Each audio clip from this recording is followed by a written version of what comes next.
the meeting of the Parks, Rec, and Education Commission on February 24th. I'll start with the roll call of our commissioners.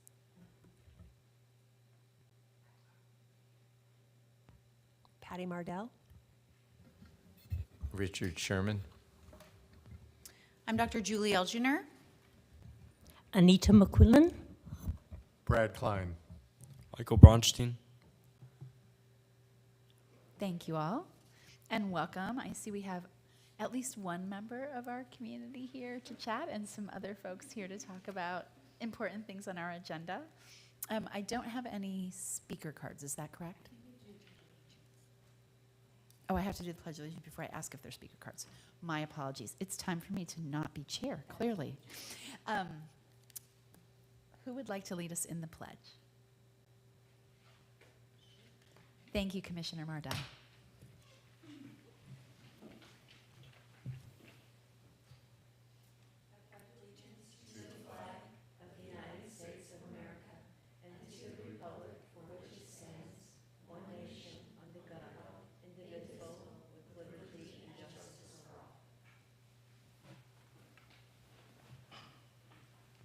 Sorry for going out of order. Thank you.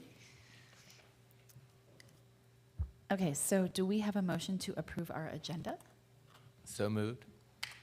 And a second? And seconded. All in favor? Aye.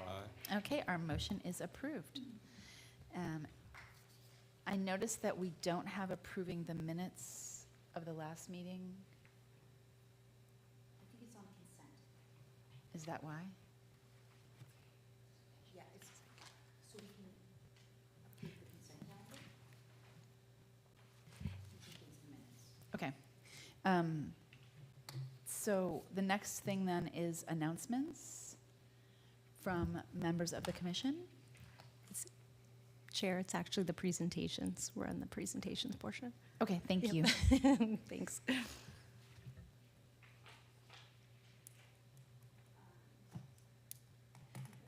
The agenda's a new format, so the minutes are in the consent item. So we will move to presentations, and if you don't mind, I will present and introduce our staff members. We have Vivian Epitasio and Annette Monopoli, who administer and operate and coordinate our Seasons of Service program. So they will, and you can come over here. I'm going to move out of the way once I introduce you.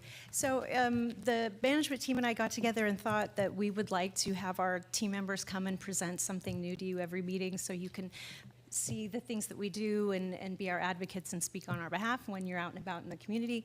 So our first one was the Seasons of Service, because it's a really cool program. So I'm going to turn it over to them to present, and you can ask them any questions you would like. You can sit here.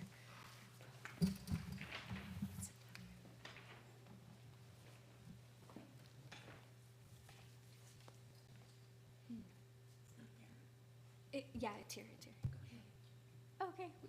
I was expecting it to be up there. Okay.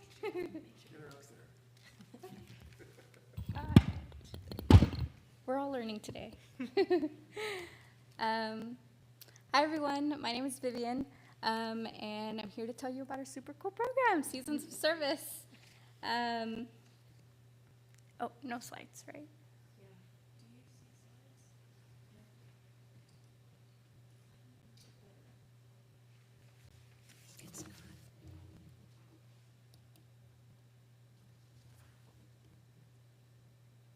I think it would have to be connected over there, but no. Slideshow. Oh, there it is. All right.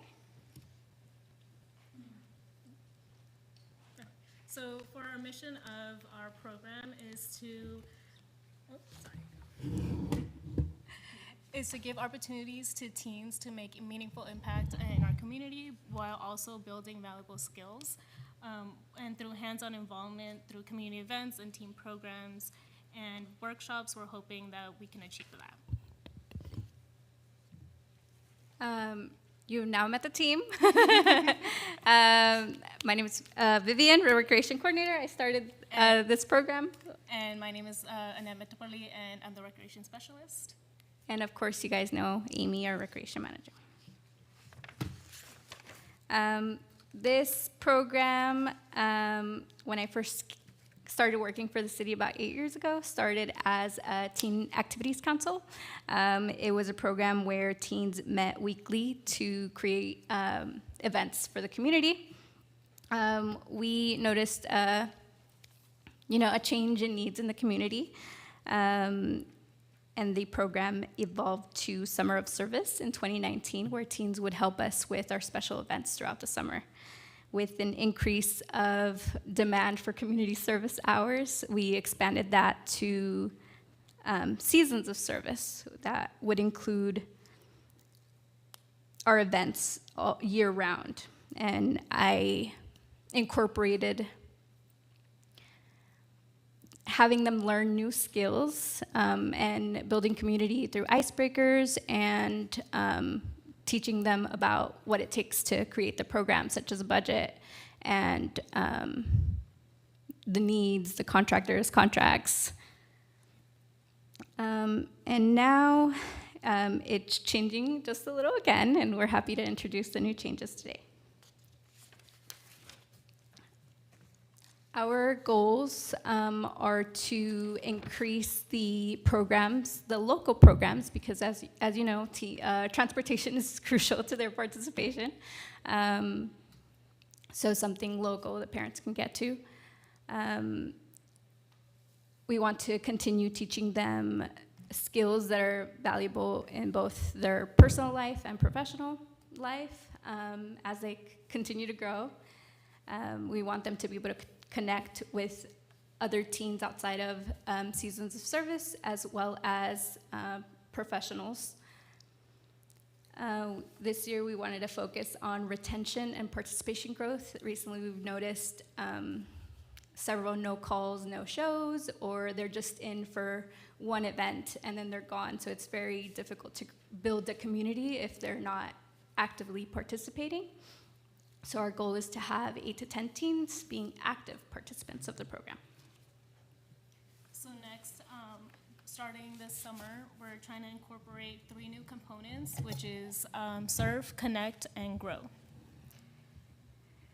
So Serve focuses on community service, and community service fosters a sense of responsibility and personal growth, and we want to be able to give teens opportunities to not only just get their community service hours, but to contribute to local initiatives while developing and learning new skills such as teamwork, communication, and leadership. So a couple of our programs that we are trying to incorporate is partnering with other organizations. We have been in contact with Tree People, which is an organization that plants trees around different areas and focuses on restoration.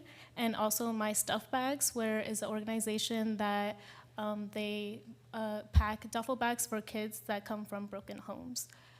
We also want to incorporate council meetings. We believe that it encourages civic engagement and it gets teens more exposed to on how city decisions are made. And then we have our special events, which we have year-round, and beach cleanups. We used to have them our seasons before, and we want to bring that back. So Connect actually focuses on social networking.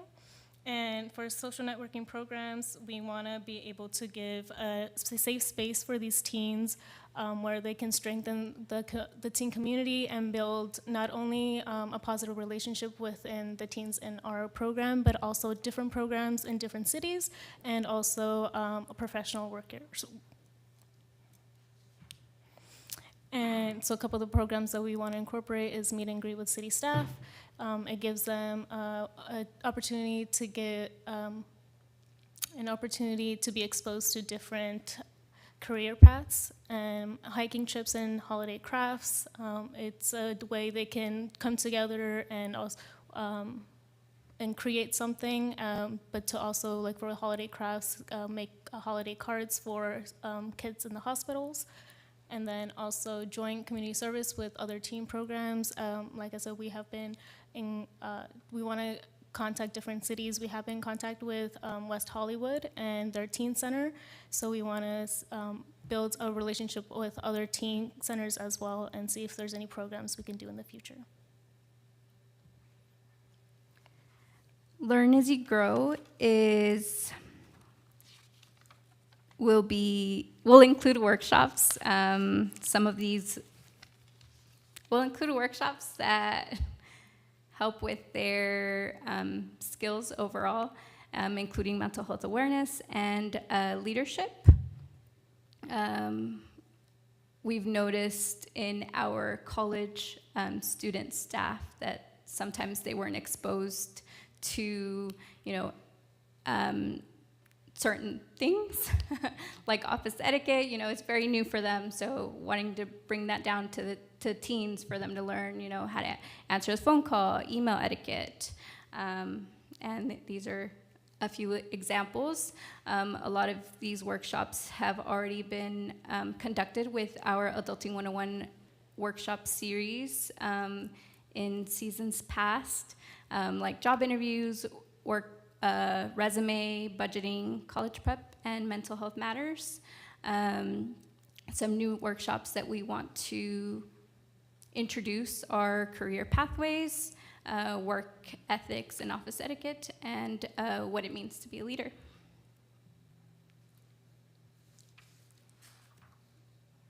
Because of the diverse needs of students and helping them with their time management, our minimum requirement for seasons of service is for them to participate in at least 2 programs. So if they're involved in other extracurricular activities, they are still welcome to participate in our program. As an incentive for those who want to give more, we do have the incentive for them to be recognized by Parks, Recreation, and Education Commission by being in the program at least 2 seasons and participating in a minimum number of programs and community service hours. This could be any program, whether it be under Serve, Connect, or Grow. And I recently applied to the Presidential Award.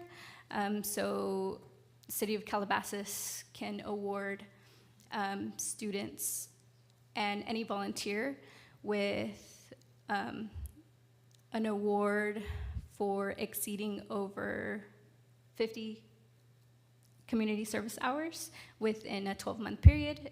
They would be eligible for a bronze, silver, or gold achievement award, depending on the number of hours that they complete. So next, we're just going to go over the guidelines and expectations, and this is something that we go through with our teens during our orientation. So we'll start with the enrollment process. So any teens that are between the ages of 12 and 18 are welcome to apply, and to register, they would just go into Civic Rec and register for either the winter-spring season or summer-fall season. And to complete the registration, they would have to attend orientation. The program details will be given during orientation, but also an email will be sent out after. And the registration timing for events especially, we wanted to focus on 2 weeks before the event. The opportunities to register will be open, but for all our other classes and programs, it will be open when registration for that season opens. So the guidelines and expectations, it's the same as what we expect from our rec leaders, but for conduct as a representative of the City of Calabasas, always be on your best behavior. You're treating staff and fellow volunteers and members of the city with kindness, respect, and professionalism. We're maintaining a positive attitude and no inappropriate behavior and no cell phones unless allowed by city staff. So dress code, we have teens wear our blue volunteer shirts and making sure they have closed-toe shoes because they'll be walking around doing things, making sure we have to protect those toes. And then we have our job duties and work assignments. They will be given the assignments the day of the event, but general tasks will be cleanup and setups, event check-ins, and facilitate event activities. So depending for absences, we are trying to emphasize on the importance of showing up and notifying if you can't attend. Like Vivian has said before, that we have been getting a lot of no-call, no-shows. So we want them to communicate with us to let us know if they're not able to make it. We are able to give other teens an opportunity. And with communication, we are trying to making sure we don't go with the no call, no shows. We want them to confirm their participation 3 days before the event. And then for the community service hours, formal letters will be confirming their hours at the end of each season. And a little breakdown of our budget. We are breaking down the seasons for summer, fall, and winter, spring, so they're enrolled for a longer period of time, and be able to participate in more programs.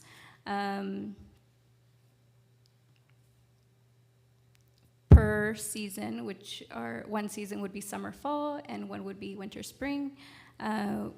We would be using the money for volunteer t-shirts, our excursions for college tours, beach cleanups, snacks, because as you know, teens, and a class budget, which would include guest lectures from whoever we can assess. I would be very interested in having a sign language class, how to be inclusive, full circle sustainability as well. They do our compost over at Creekside Park, or with the clubhouse more really, and supplies for our workshops for budgeting, so budgeting notebooks or supplies, and I've gotten them padfolios in the past for their first interviews, so they look professional. And we would use the annual budget allocated of $7,500. And part of that will also go to the presidential awards, which is fairly low cost, about $15 each. Yeah.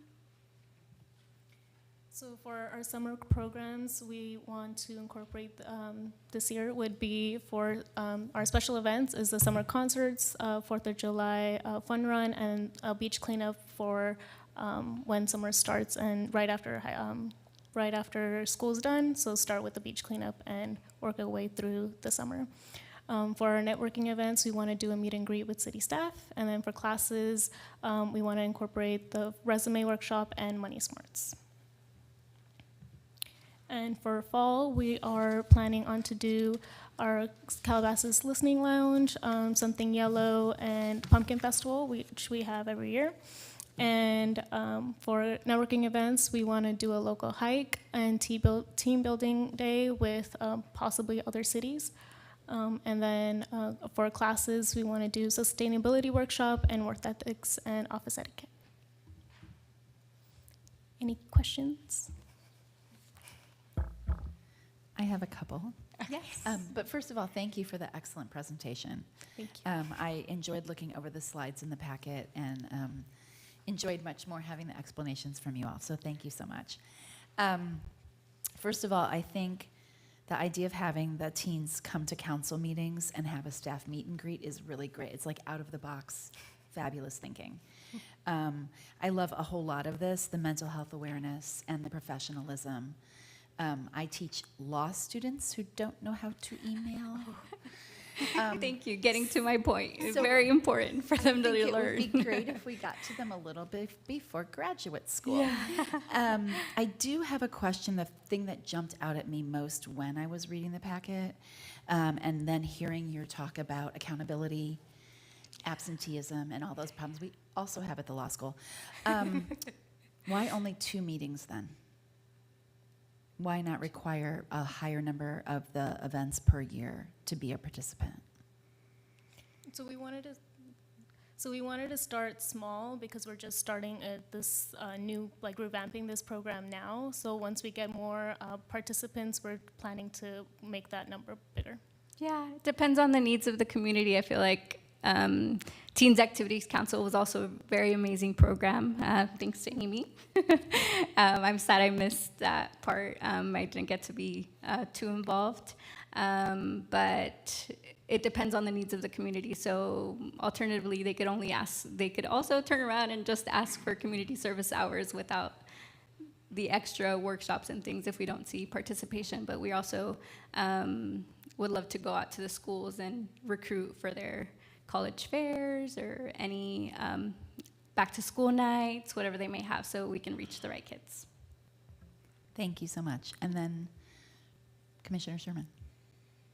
Yeah, great presentation, really wonderful. I had a few questions, maybe similar. I'm not quite sure, how are you encouraging students to join? Our program is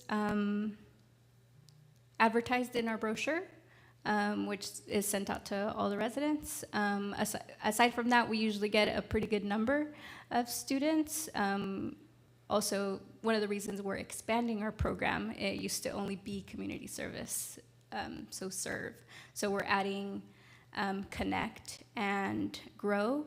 So there's more programs for there to attend. So there wasn't really a need to reach out to more kids because we had a limited number of events. So if I had 6 kids for one event where there's only 3 jobs to do, they would just stand around, and I think that would also affect the retention because, you know, they're just, they don't feel like they're actually contributing.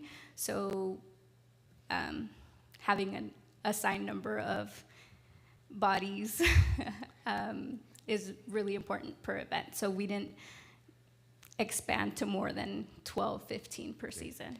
Is this for Calabasas residents only? It is open to all teens, but our target is Calabasas teens, yeah. Because So if you're spending money, you know, there's some concern about spending it on maybe Yeah. non-residents, you know, Understood. question. The other thing is, are you or you're going to interface with like LBUSD and, you know, because I just see it could be a wonderful program, but I see there's opportunities to kind of interface with like the Mayor's Youth Council.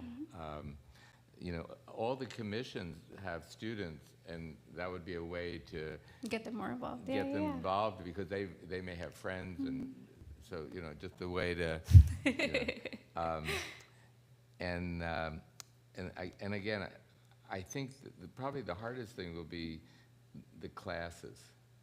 I just think that students are so busy that I know they have to do the community service, but I think the grow part, which is excellent, I think that may be a hard sell.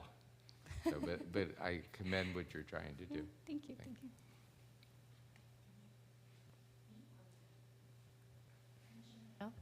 Did you have comments? Vice Chair Algener? Hi, thank you so much for the presentation. Amy, did you want to make a comment? Thank you very much. Actually, Commissioner Sherman, I just wanted to jump back on the question about whether or not it was exclusively for the Calabasas residents. So the programs that are housed, anything that is housed through DEANZA and our general program, because we have grants that are involved in grants in LA County, we must open them up to the wide. Again, the target population is generally going to be Calabasas, and we usually work directly with Calabasas schools, whether that's through the school district and or Viewpoint. However, we are obligated to keep it open. We can't make it exclusive. Yeah. So, thank you. You're welcome. Thank you for the clarification. I had the same question around eligibility requirements, so I appreciate that clarification. I also wanted to say a couple things. One is I would encourage you to build into this program, which I didn't see, like how you're going to get feedback from both the students and the parents around the requirements specifically.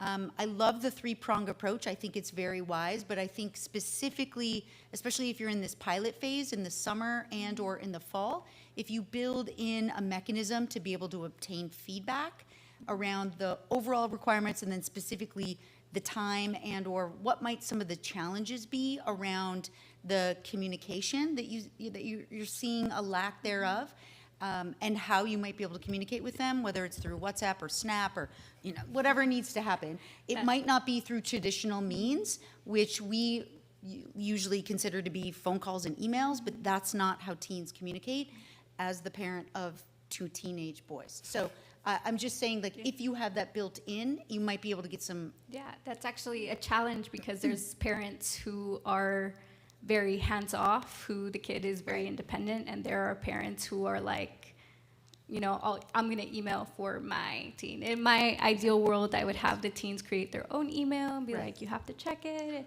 But again, trying to be respectful to parents who are not comfortable with having their kids use technology a lot. Yeah. So So that would be my first thing. The second thing is, and I concur with what Richard was saying, I really see this, and I'm not sure if you see this, but I do, as a pathway to the Mayor's Youth Council and also to our student commissioner opportunities.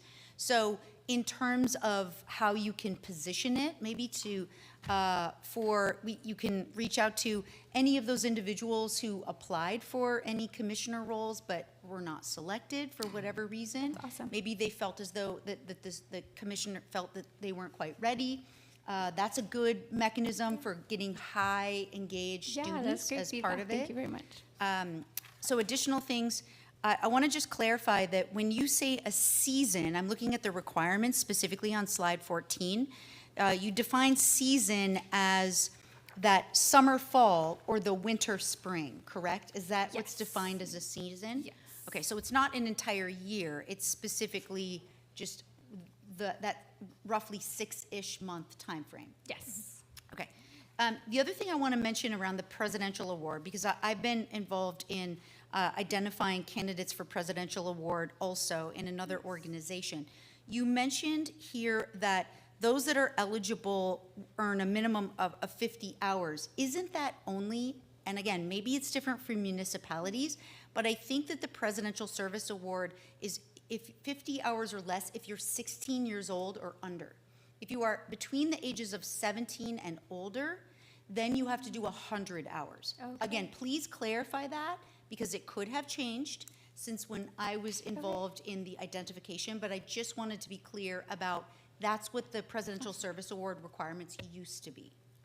Thank you. I will definitely look into that. Yep. Since I applied in January, I have not heard anything from them, so we'll see what they say. Yeah. So a couple of other things. Got all that. The last is that I just want to offer my services, which is around the college tour specifically. Amazing. I've put together events like this for other youth-based organizations at UCLA.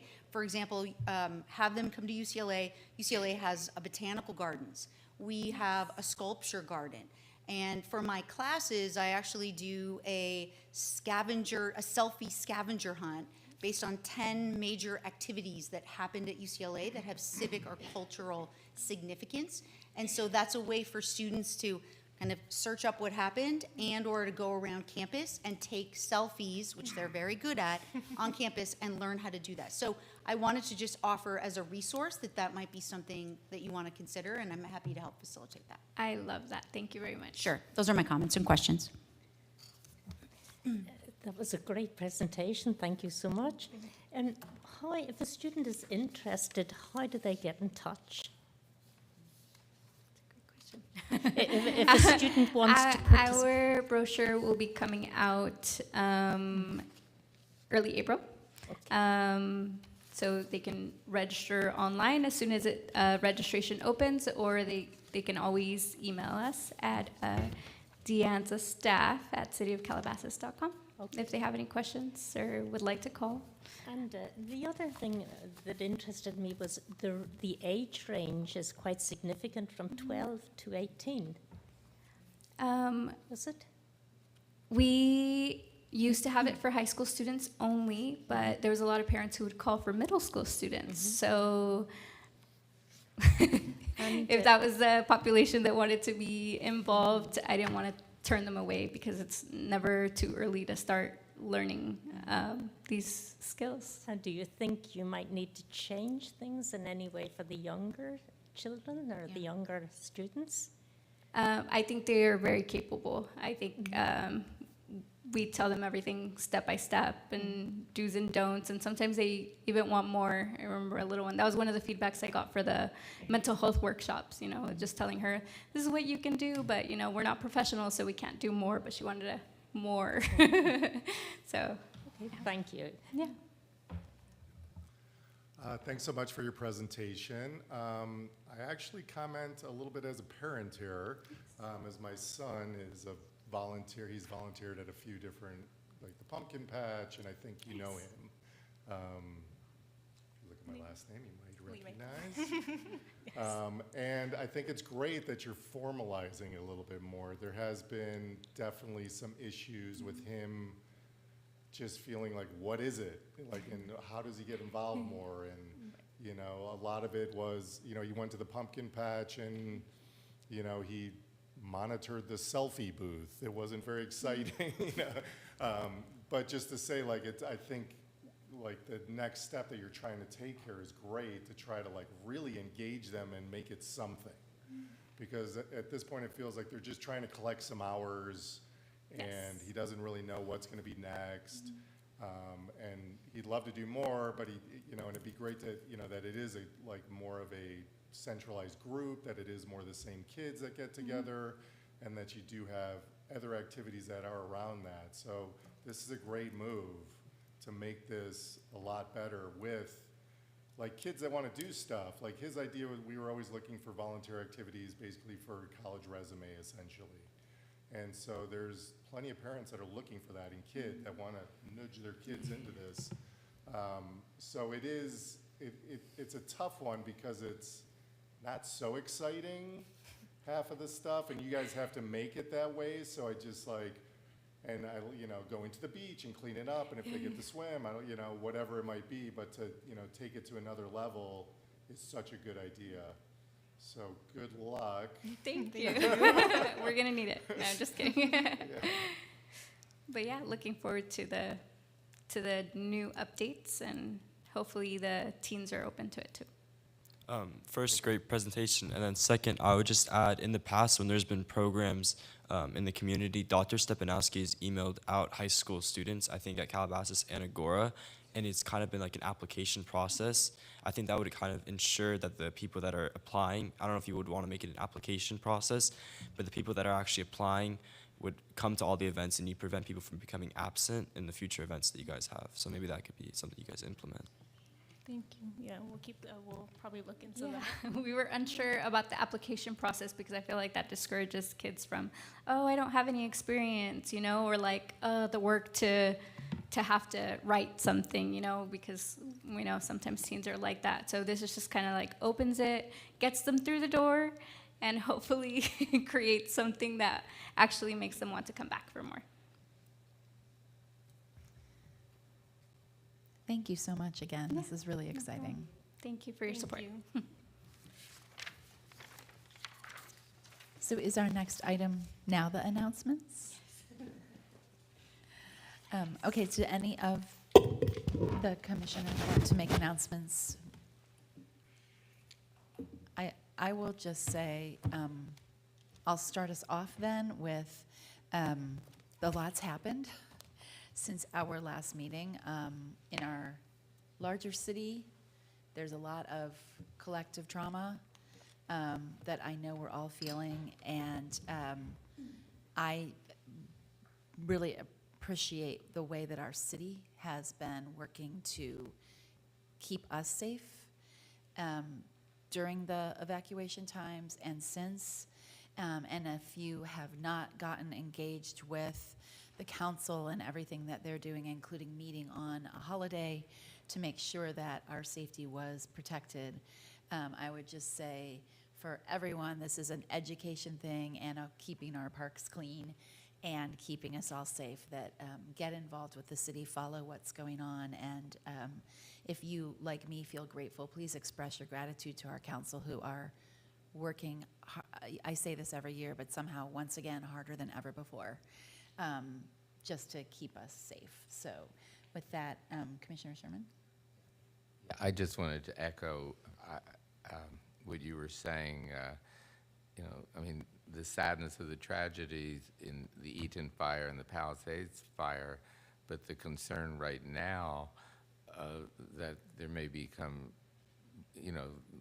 the elephant in the room is the Calabasas landfill and the potentially noxious debris, poisonous debris, and the concern that one of our parks is right near there. Many residents live right near there. And it's just, my concern is in the future, it's going to be another tragedy of illness that we certainly cannot predict. And I do so much appreciate the city, the staff, the council, the manager and his staff have really gone to bat to try to protect the residents now and in the future. So I applaud them.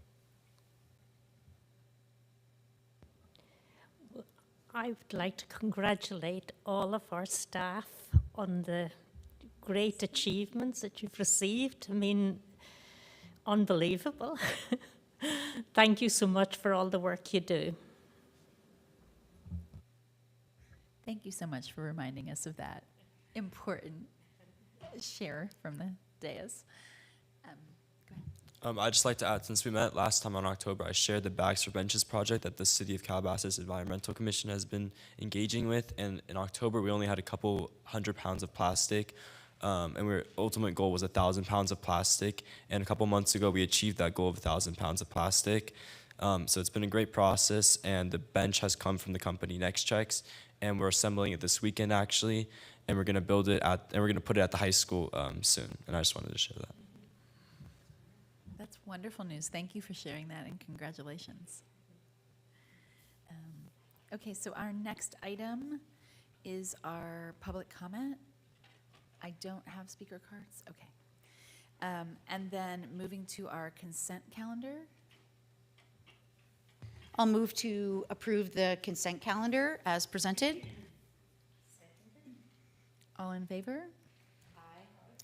Okay, we have approved our consent calendar, and now we will move to our items on consent. So if it's on consent, we don't actually have to individually? Correct. Okay. So then moving to continued business of committee reports.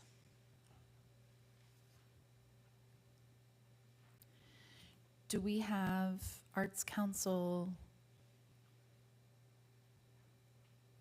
liaisons? Okay, so I think that means our city, do you have anything to report from the high school? And then we'll do senior center. Mainly just the Bags for Benches project, but last week a bunch of high school students attended the environmental forum, and I was there with a couple of my friends, and I just thought it was a good experience to see such a big development being the bridge, kind of an explanation behind the process and the impact of the bridge. So I thought that was an enriching experience for a bunch of high school students to go to. Yeah, the senior center liaison report, we're pleased to have a new senior center manager, Jennifer Hernandez, which I know the seniors are thrilled to have her in her new role. And, and maybe it dovetails a little bit with the objectives of the commission in general, but one of our goals is we want to, if we stand still, we're going to not have enough members down the road. So we're trying to figure out ways to introduce programming for younger seniors and ways to increase the number of members who participate in the wonderful programs at the senior center. And then still kind of in the background is the great concern regarding parking and transportation once the Cruzan project actually starts. So that is something that the seniors talk a great deal about. So that's my report. Thank you so much. Okay, so for new business, we have an election of a new commission chair and vice chair, since we have both been in these roles for 2 years. So I will take nominations. Actually, I would like to nominate Vice Chair Elginer for our new chair. And I would second that. And the third. And since I'm on a roll, I would also like to nominate Commissioner McQuillan to be our new vice chair. Are there any other nominations or a second? I second. So do we vote? How does that work? I apologize We for have not to ask knowing. that they accept those nominations. Yes. And then Yes. you vote, yes. Okay, so voting on the slate of our new chair and vice chair, all in favor? Aye. And so I will trade seats now.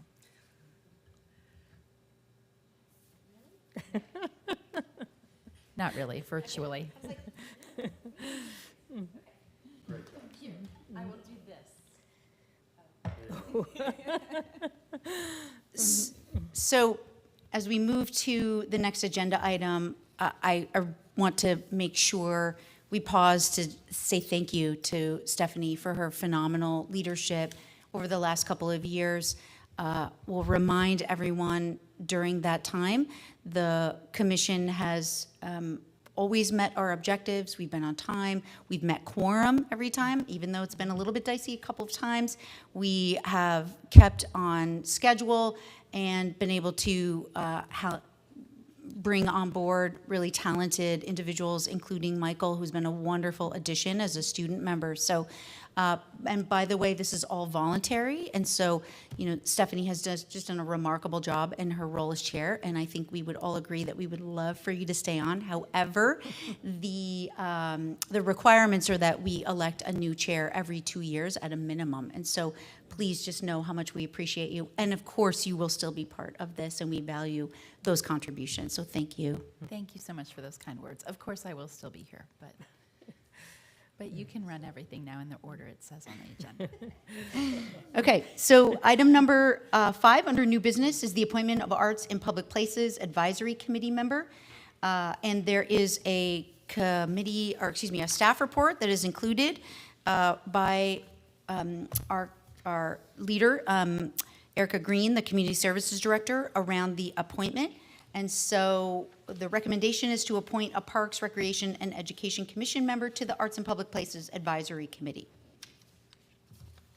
Do you have any comments? Yes, so this actual appointment is done by the chair of the PRE. So the chair makes that recommendation of one of the PRE members to be the Art and Public Places Committee member. Usually, the Arts Council liaison, which is Commissioner Ghaffari, would take on that role, but that doesn't mean that that has to be the case. So I will leave it up to you to make that appointment. Are there any nominations for that role? I actually thought Commissioner Ghaffari was returning to the role. Is that not correct? Commissioner Ghaffari is the Arts Council liaison. So this is the Art and Public Places. So this committee is with a planning commissioner, a pre-commissioner, and a at-large. So the city council already nominated someone at-large, so the planning commission will choose someone, and then the pre chooses someone as well. Perfect, thank you. So my question remains open. Are there any nominations for the role? Self-nominations or of others? Okay, how do you go? You would like to? No problem. Yeah. Wonderful. Okay. That's terrific. So at this point, do I need to vote on it? We don't need to. I don't think so. Correct? I don't think it's... No, you have to, once you deem that commissioner, then yes, everyone would say aye, that they Okay. agree with you So on that, yes. with the self-nomination that Anita offered forward, I'll offer, all those in favor? Aye. Aye? All right, perfect. The motion passes. Thank you, Anita. We're thrilled for many reasons. So item number 6 on the agenda is the Calabasas Kindness Initiative, and there is a presentation in your packet. I'll turn the discussion to that point, to those slides. Let me just get my content at that point, since I'm going to be discussing some of this as well. And it's in this capacity that there are a couple of members of this California Kindness Initiative that are here with us tonight that I'm going to call upon to participate as part of this discussion. Carol Davis, who's with us, and she represents the Senior Center and the senior community, as well as Michael Braunstein, who's here representing the students. So we will be collectively presenting this content, and there are other members as well who are unable to be here tonight, and between the three of us, we will pinch hit for their slides. Let's just say that, all right? So let me turn your attention to the Calabasas Kindness Initiative as these slides are being pulled up. And this was originally prepared for our January meeting, which you may recall was postponed because of the fires. So it has been slightly revised since that, and so what you are seeing now is content that was created as of the beginning of January, and certainly much has changed in our world since then, and we have a couple of other things that we can add just ad hoc as part of this presentation. Next slide. So this is what we're going to chat about tonight, which is a call to action, starting with giving you some visibility to there really is an imperative to create within our communities an increased sense of connectivity. And we'll give some visibility to the background and the idea generation as to how this came about. Then we'll introduce the Calabasas Kindness Initiative, our subcommittee members. There are 3 central pillars that are part of this. And as part of this, we're going to discuss suggested pathways for implementation through various community outreach efforts that we'll share more about in just a moment. And then our primary objective is to allow for discussion, feedback, and the additional ideas from all of you. Next slide, please. So let's just start with what do we know? That studies have revealed, and it's not particularly surprising, but people are increasingly feeling disconnected from their community. And there are a couple of different data sources that I want to call your attention to. The first is from 2018. Only 16% of Americans reported that they felt very attached to their community. And this is from from the Pew Research Center in 2018. Move forward 4 years later, and that is after the pandemic is, we're settling into life post-pandemic. A 2022 study found that when people were asked how close they felt to others emotionally, only 39% of adults said that they felt very connected to others. And this was from a Gallup poll that's representative. So you've got a tremendous sense of disconnected individuals throughout our country, and you parallel that with the reality that bias and hate crime are on the rise, sadly. We've got data from the 2023 U.S. Department of Justice suggesting the underlying reason that are cited for hate crimes, everything from racial ethnic reasons, religion, sexual orientation, and others. So we've got tremendous sense of people feeling disconnected, and we also have hate crimes that are on the rise. Next slide, please.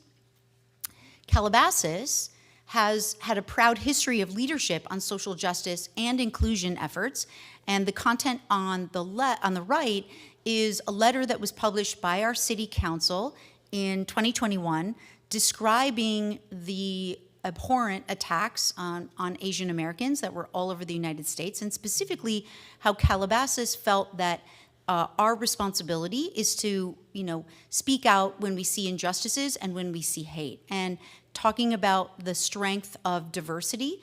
And this is just one example. We also have other examples over the last 18 years that I've been a resident, everything from passing secondhand smoke ordinances, banning single-use plastics, funding anti-bullying efforts, and then publicly rebuking the biased and hateful acts, as we see here. Next slide.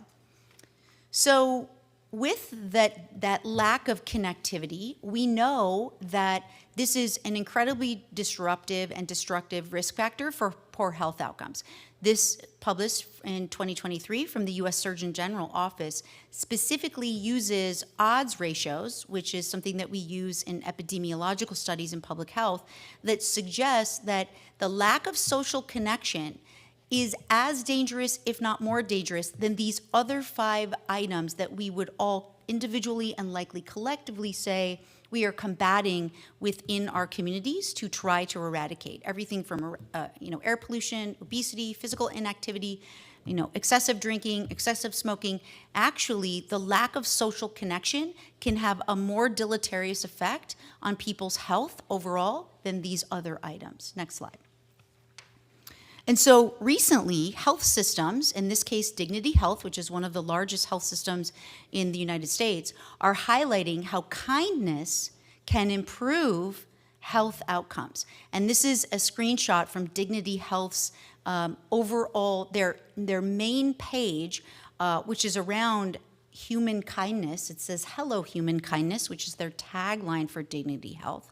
Specifically, how the power of human kindness can actually improve health outcomes. Next slide. So, at a time of increased loneliness across all generations, we believe that communities have a responsibility to act. And in 2023, then Vivek Murthy, the Surgeon General of the United States, published a first of its kind U.S. Surgeon General's Office publication around this. And he says, as part of it, we are called to build a movement to mend the social fabric of our nation. Next slide. And in so doing, had developed 6 pillars to advance social connection. And this was, again, published in 2023. And in reading the Surgeon General's report, which I have read thoroughly, and I'll just highlight for you 3 of the 6 items are listed in bold that reflect what the role that locally driven public-private partnerships can play to be able to address this. Everything from strengthening the social infrastructure in local communities, enacting pro-connection public policies, and lastly, building a culture of connection. Next slide. Which brings us to the Calabasas Kindness Initiative. Next slide. I'll tell you about the idea for this, who was a woman that I met in 2024. Her name was Anna, not Ann. And actually, I'd like to update to say that I saw Anna and her husband Joe on this exact same trail 4 weeks ago, and I caught them being kind again. And so what I'd like to tell you is about this. So I was running summit to summit. I'm a trail runner, if you don't know this. And Anna was there walking her dogs, and she was walking alone, and she was carrying a bag, and she was just picking up trash. That's it. That's all that she was doing, right? She didn't know, she wasn't with anyone. She was not part of a group. She was not getting community service hours. She was not doing anything other than just picking up trash in a desolated part of Calabasas that is not frequently traversed. And so as this avid trail runner, I was so moved by her actions. I stopped, all sweaty and everything, and I just said thank you. And I wanted to ask her, like, what motivated you to do this? What motivates you? And I asked this question again of her husband, she and her husband Joe, when I saw them 4 or 5 weeks ago, and they said, I'm out here every day. We come out here every day, and we do this. And you should have seen in one day the amount of trash that they had in this Ralph's plastic bag that they were collecting. It was abhorrent, honestly. And so I was really struck by this desire to want to be able to recognize her for her gesture. And I really just thought, is there a way that we could maybe catch people for being kind and for doing really phenomenal works in the city? And that was the impetus for this Calabasas Kindness Initiative. Fast forward. Well, fortunately, there are other members of our community who feel really strongly about the need to create some sort of programmatic response that we could bring through the and ultimately through the city council. And I'm thrilled to be able to say that this is our subcommittee that has met frequently since October. We've met in October, we met in December, and we met in January to develop these preliminary plans. Michael is here tonight. He's going to share some perspectives. Carol is here tonight. Megan is not here. Stephanie and Madeline are also not here.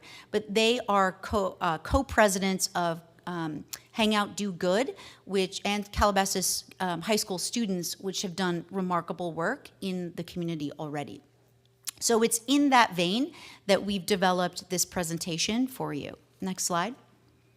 So the Calabasas Kindness Initiative will have 3 primary aspects to the program. These are the 3 pillars, let's call them. The first is pillar 1. We want to foster a culture of kindness in the city of Calabasas. The second, pillar 2, which is to create an intergenerational program that transcends across what traditional groups might historically be considered. And the following is to promote ways for people to just do good things throughout the community. Are there ways for us to promote that? Next slide.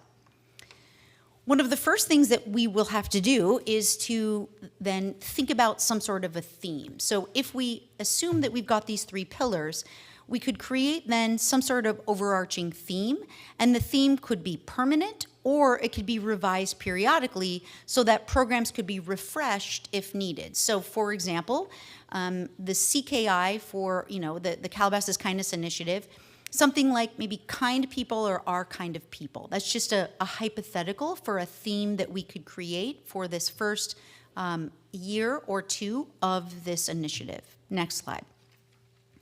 So within those 3 pillars then, operating under some sort of thematic effort, we envision 4 primary pathways that we could implement this. The first would be through the city of Calabasas, which we'll talk about. The next would be through Las Virgenes Schools. The next through area nonprofits, and finally through local businesses. And in the next part of our presentation, you're going to hear from Carol, you're going to hear from Michael, you're going to hear from me, and I'll do my best, or we'll do our best to represent those other individuals that have contributed to this as to how we envision this rolling out through these 4 primary areas within the city. Next. So up in the, just to anchor you, there's a little like chevron at the top that anchors you as to what part of this program this would represent. So this first one is around citizen recognition.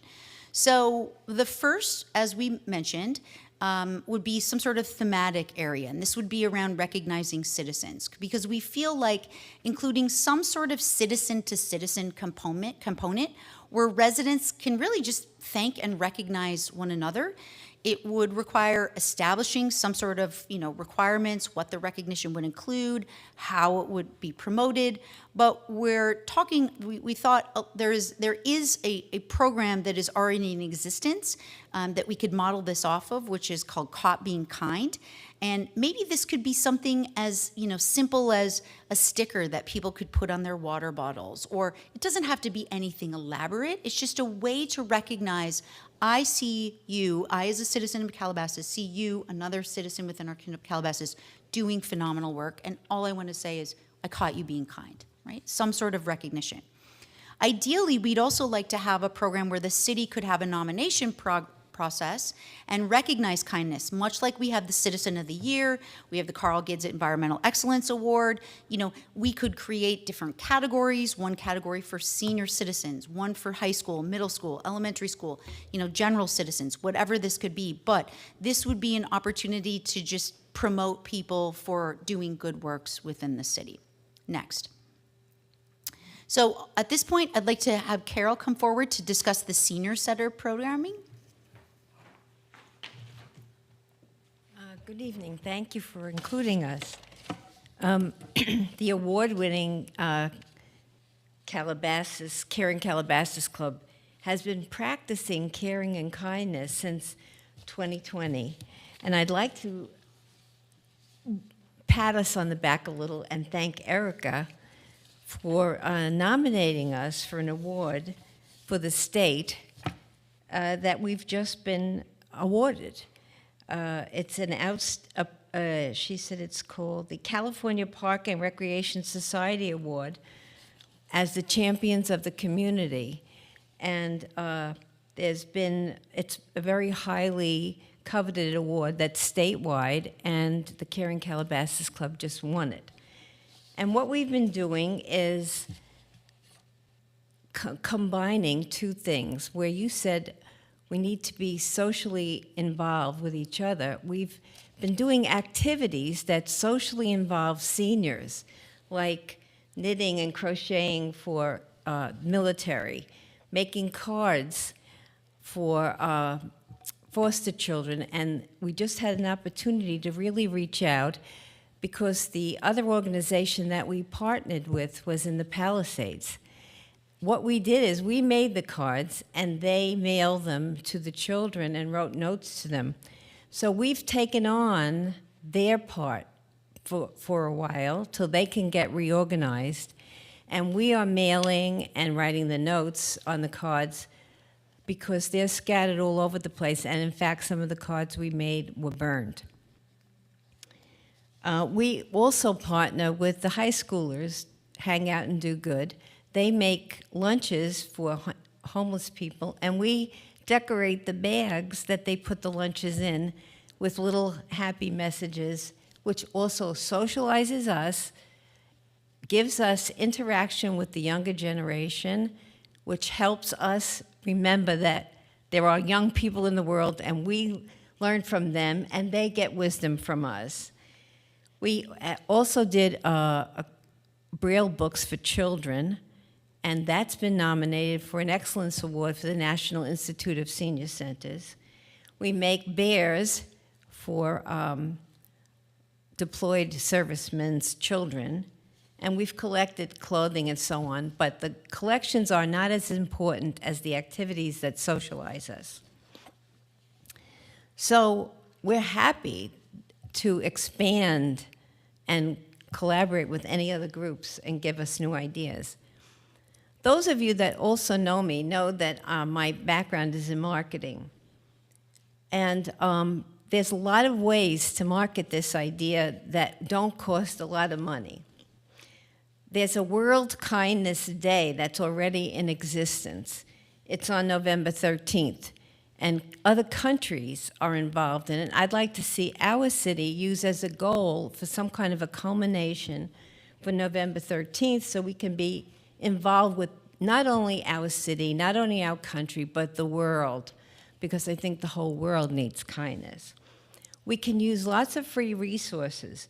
There are, it so happened that during the fire, I was researching this, and I sent for some materials that were free, and they came today to the senior center. So posters like this are available free, and it says, "Make kindness the norm."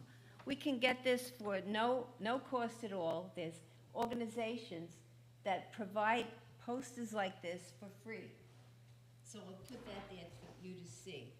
In addition, I only wrote to one. In addition, they have stickers to put on the window or the door that says, kindness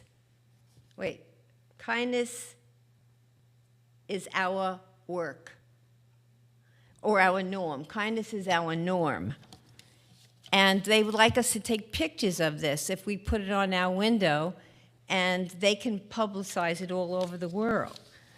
I suggest that we would use on the mayor's weekly newsletter at the end a kindness saying. All the library communications could have a little kindness saying. The senior center newsletter could have a little kindness saying. The homeowners associations could have a little kindness saying, just to raise awareness. And once you see it, you start to think, you know, I could be a little kinder.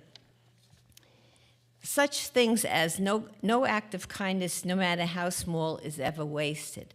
Kindness is contagious. Always be a little kinder than necessary. And the kindness, make the kindness the norm, it says, together we can spread warmth, compassion, and joy to every corner of the world.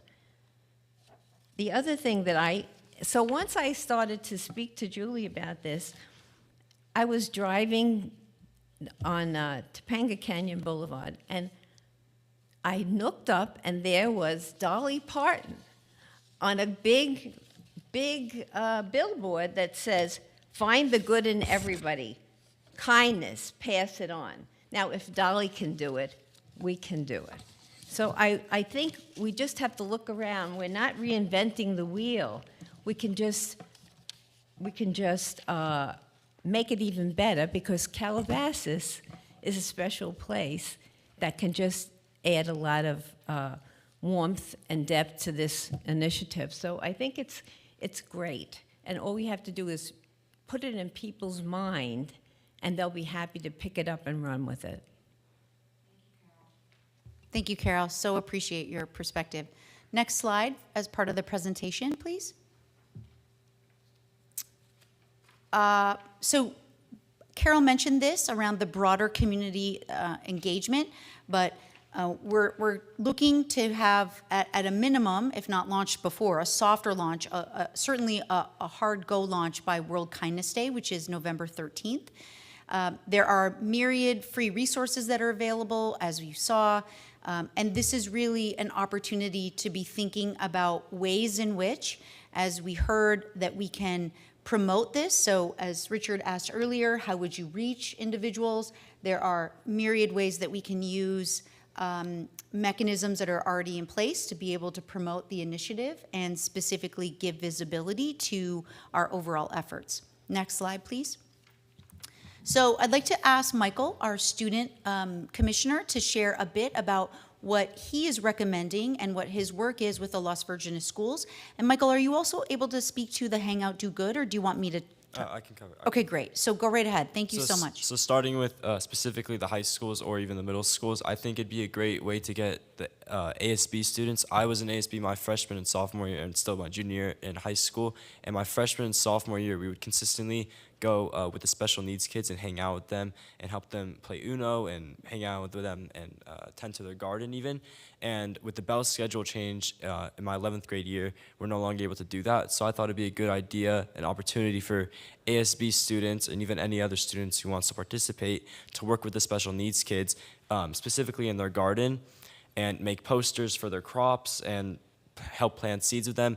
And I think it'd be a good way for specifically the ASB students who are motivated to work with people in diverse groups to get involved with the special needs kids, and it could fluctuate between other schools because most schools have an ASB program. Next slide, please. And then in terms of the nonprofit programs, there's different opportunities for elementary and high school students to get involved with local nonprofits. And then there's also awards that we could reach out to different organizations to help incentivize kids to get involved with these different projects. Next slide, please. And then in terms of local businesses, we can partner with the Chamber of Commerce and local restaurants to help further incentivize individuals to get involved through different activities such as donating food or repurposing programs and hands-on learning opportunities. Next slide, please. And then in terms of the school district programs, at the high school and the middle school level, there's different forms of leadership classes, so they can get involved with different groups to help carry out the goal of the program. And then at the elementary school, we were thinking that the Hangout Do Good Club could come to the elementary school students and help talk with them and show them and inspire them about different acts of leadership that they could partake in. Next slide, please.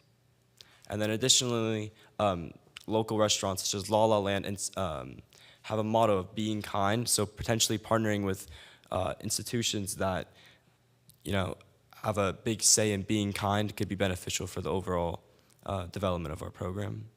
Next slide, please. And then, could you take?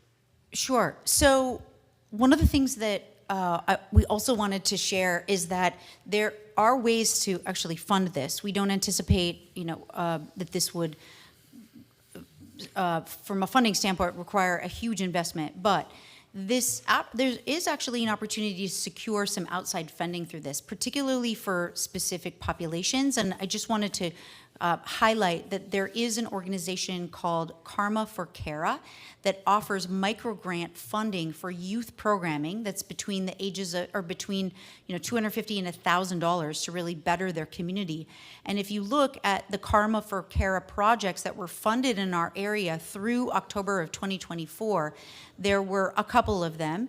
The closest one is in the Canoga Park area, but I just wanted to call out that there are opportunities for us to be able to secure funding from other organizations that are looking to invest in ways in which we can offer these types of events and programming for our youth and for our seniors. Next slide, please.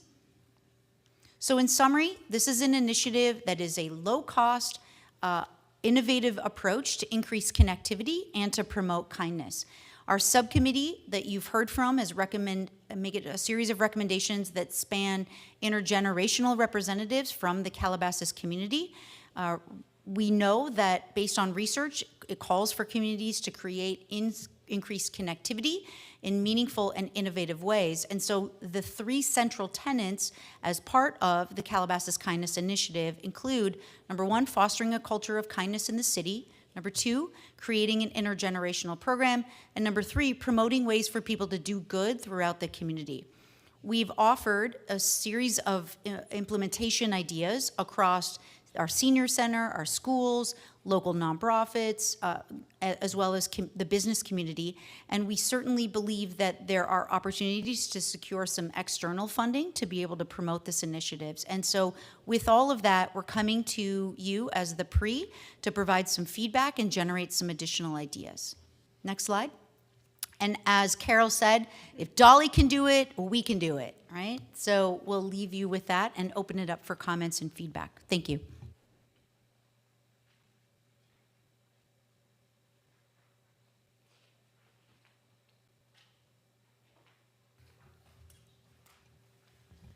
So I have a question about the pillars, and obviously the inclusion of Las Virgenes schools makes sense, but I noticed we're not talking about Viewpoint or other Calabasas schools.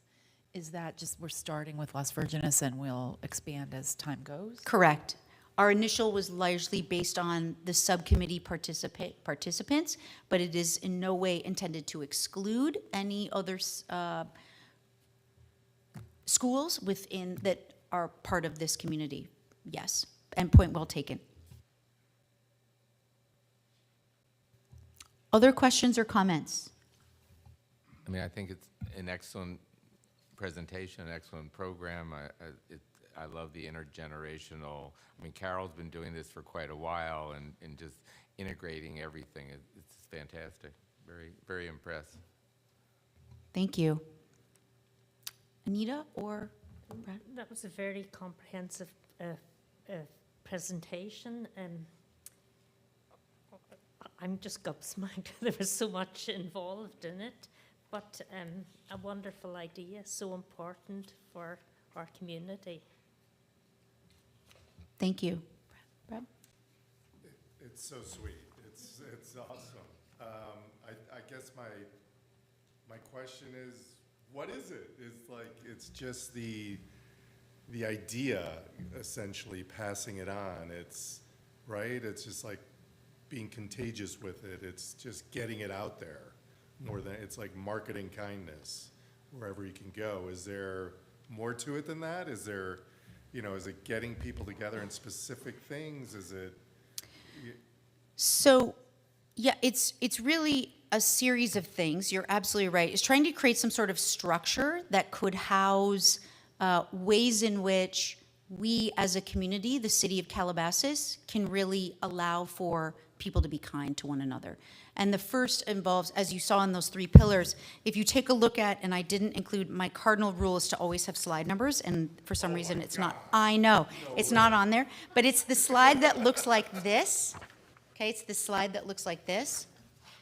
If you take a look at this, thinking about those three pillars, right now as we envisioned it, it would involve the city of Calabasas doing some component of this, the Las Virgenes schools through what Michael shared, area nonprofits, so Hang Out Do Good, which we did not have our representatives from here from Hang Out Do Good tonight, but they are already doing phenomenal work. If you're not familiar with Hang Out Do Good, it's an organization that I've been involved with since the pandemic started and since before.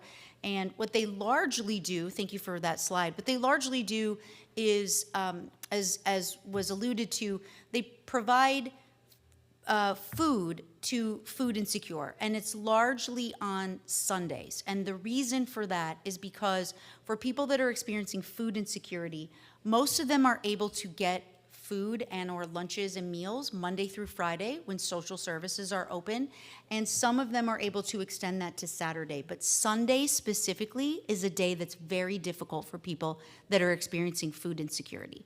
And so Hang Out, Do Good is a group of people that literally, this is what they do. They hang out and they do good, right? And they get together and make lunches, and they deliver the lunches. It's everything from, that portion of it, just getting them to the various agencies in Ventura County and Los Angeles County to distribute them. I've actually been part of, on numerous occasions, probably 8 times, actually giving out those lunches in Hollywood on Sunday evenings to food insecure individuals. And so this is just a category to house all of these kinds of things. It's some way for us to say there are multiple pathways for us to be able in this community to be able to recognize them. Let's have a more formalized program and allow for some structure to come together to house all of these. And then finally, the local businesses, as was mentioned.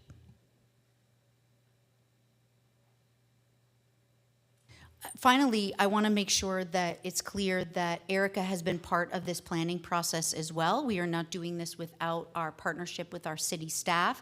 So I'll allow Erica to be able to share any thoughts or recommendations as part of this before we conclude this discussion. Thank you.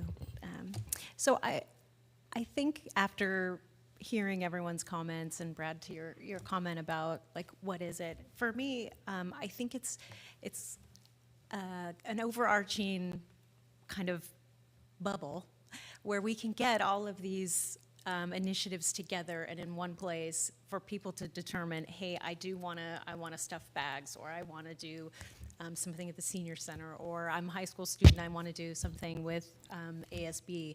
So I think that's one point. The other is to really spread it's contagious to be kind. So the city, of course, we're committed to it. We love it.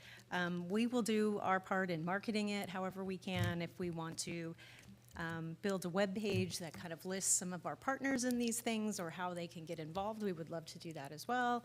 I was thinking about the caught being kind. So I've seen in some other park and recreation industries, they have like a cutout, a foam board that says like, you would put like hashtag caught being kind. And if you had that and you caught someone, then they would hold the board, you take a picture, you would upload it, just like with Anna and something like that. So we can definitely do that as well. I think it's a great program. We could obviously flush through some more details and figure it out, but we are on board and we appreciate all the work that went into this. So thank you. So in terms of next steps, our objective primarily was to come to all of you as a subcommittee. We've come to all of you to get your feedback and offer any suggestions. We continue to welcome those. There's no action that's needed in terms of a vote, other than, we'll plan to continue to move forward. At some point, we'll need to take it to the City Council if we, want to move forward with that. And in so doing, we would likely need to have the recommendation of the PRE to be able to move forward with that. So at this point, this is an information sharing specifically, and we would welcome all suggestions and input as we work to, refine this. The next time, if we are going to be making a recommendation that we bring it to City Council, then at that point, we would be coming to you looking for an action item and a vote. With that, I'd like to move to the new business, which is the commission objectives for 2025. We have a recommendation to discuss and establish the commission objectives for the 2025 year.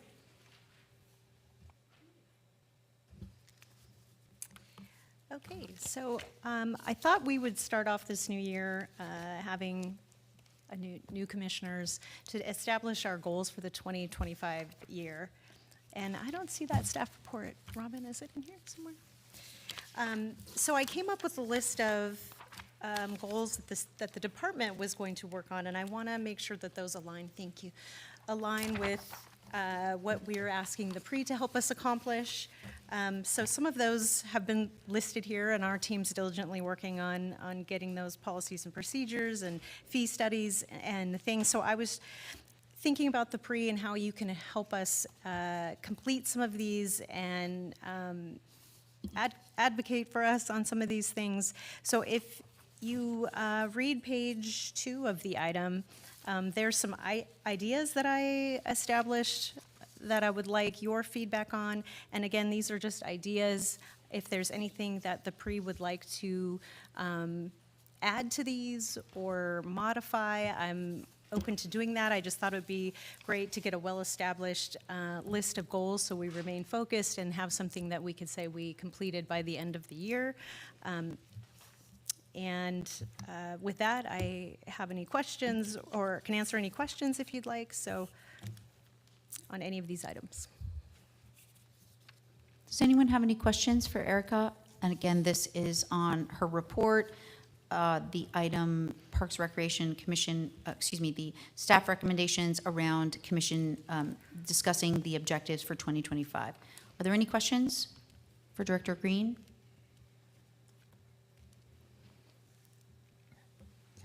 Go, please. Pretty impressive list. Realistically, I don't know if some of it is really part of the commission, and I don't know if some of these things absolutely are, and some of them maybe, I don't know if they're really going to be accomplished between now and December. I mean, it's just, so this may be an aspirational list, and for that I say great. But in reality, I don't think it's going to happen, some of these things. So. Commissioner Sherman, of course it is. Well, these will happen on the department level. So your assistance would be appreciated. Some of these, yes, are items that maybe the commission hadn't been asked for in the past to assist with, but we thought we wanted to give you some meaningful work, and these were some items that we came up with. So first of all, the collaborate with staff in the fee study process. We're looking to do a fee study for our programs and propose changes to fees. So I'm sure you would be very involved in that process. That would have to come through the commission as we update fees. Assist in reviewing and providing feedback on proposed maintenance schedules for equipment and facilities to ensure they meet community needs and standards. Our department is handling that. That's something new that we're implementing to make sure we're tracking and keeping our preventative maintenance up to date, so we won't have to change equipment in all of our parks in 1 year. Identify and recommend potential grant opportunities that align with commission priorities. So these are things like Chair Elginer just mentioned about the kindness program that we found a grant opportunity. So if there's anything that you find out there that you think relates to our programming, we definitely can look into applying for that. It's not saying you would apply for this. You could just identify and send them our way, and our team will definitely take a look at that. Assist in promoting programs and increasing participation through targeted outreach efforts. So that would just be you helping us promote what we have going on, whether that be the premier brochure, maybe helping us push social posts that we have out there, talking about it when you're out and about or at social events. That's what we're asking there. Collaborate with staff to increase awareness on the department's programs, activities, and events through advocacy. So the same kind of thing there. Collaborate with staff to identify award opportunities and submit applications highlighting key programs. So if you find any kind of award opportunity that you think we could apply for and have a good chance of winning those awards, we will definitely apply. So if you find anything, we'd be happy to do so. And then support staff retention initiatives by advocating for workplace recognition, professional development opportunities, and team building activities. So we're really focusing on our professional growth of our team. This year, we've been preoccupied with a lot of projects, so we are taking this year to really look at our team and invest in them. So we like to send them to trainings, things of that nature, so we appreciate you advocating for us to do so in the professional growth of our team. And participate in data collection initiatives to evaluate program effectiveness and community impact. So we collect data. We want to be data-driven in any decisions that we make. So we're implementing a series of those things. So if there's any time we need you to help us with surveys or questionnaires or just having conversations, we'd appreciate that. Maybe coming to booths at our events and helping us there too. So which brings us to our last one, which is volunteer at city events to support the department. We'd appreciate any volunteer help we can get at our events, and it's good for the community to see you there. It's good for you to interact and advocate for the things that we're doing. So we would like to get a schedule. If you all could commit to a couple events throughout the year, that would be extremely helpful. So those are the items that we're looking at. If there's any other goals or initiatives you would like us to include, we can definitely do that. Thank you. Additional comments? We can do this. Right, Eric. I think just ask, it's like, I don't feel like it's, put our way enough. There's a lot of things I'd love to do, but it's just not put in front of us. So just, feel free to ask. I'm asking. Yeah, we'll be there for you. Yeah, I think this, did you have any other comments? Okay. So I'll just say that I very much appreciate this. In the now 4 years that I've been on this commission, as well as the 5 years that I've been on previous commission, I think it's very helpful if the commissioners have an understanding of what the staff needs to support them, and I think that that's a critical role that we need to play. I love this idea of, you just identified, commit to at least 2 events per year that you volunteer at. I think that's a very reasonable ask as part of this. I want to just say that in my experience doing this with this team over the last couple of years, Erica and Amy have been extremely receptive to when I volunteer, because not only do I volunteer, and they'll say, they're laughing as I'm saying this, I provide detailed feedback to them of my experience volunteering, because their eyes and ears can't be everywhere.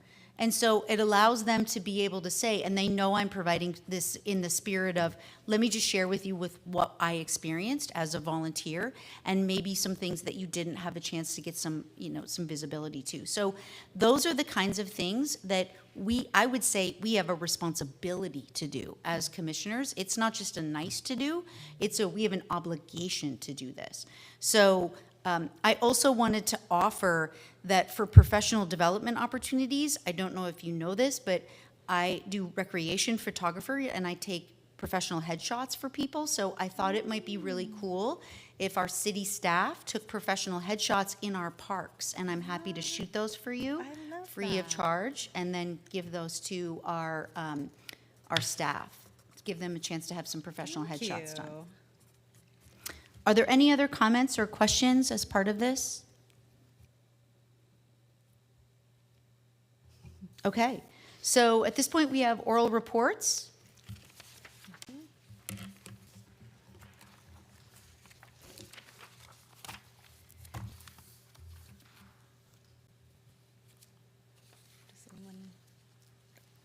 I have some comments. This is where the director's report is now, I guess. I just wanted to thank you all for your commitment to the PRE again this year, and I'm happy that Chair Elginer and Vice Chair McQuillan will be leading our team. And Stephanie, you've done a great job. Thank you for being so receptive and talking through some things with me that we needed to, so I appreciate that. I also wanted to announce, I know I sent you that we won those 2 awards from the California Park and Recreation Society. One of those was the Marketing Award of Excellence for the Premier Brochure, so we're really excited about that. We will now brand that as a award-winning brochure and have that logo on the cover when it goes out. And the other for the Caring Calabasas Club for the Champions of the Community, which is very, very special. So they also could put that award logo on their marketing materials. But we are excited about that. We're hoping the CPRS board will come down to one of our council meetings and award those to the team and the city council and the community as a whole. So we will keep you updated on when that will be. And I think that's it for my report, unless anyone had any questions on anything else for me. Are there any questions for Chair? Okay. With that, we will adjourn the meeting at 7:28 today on the 25th, correct? 24th, on the 24th. All right, thank you, everyone.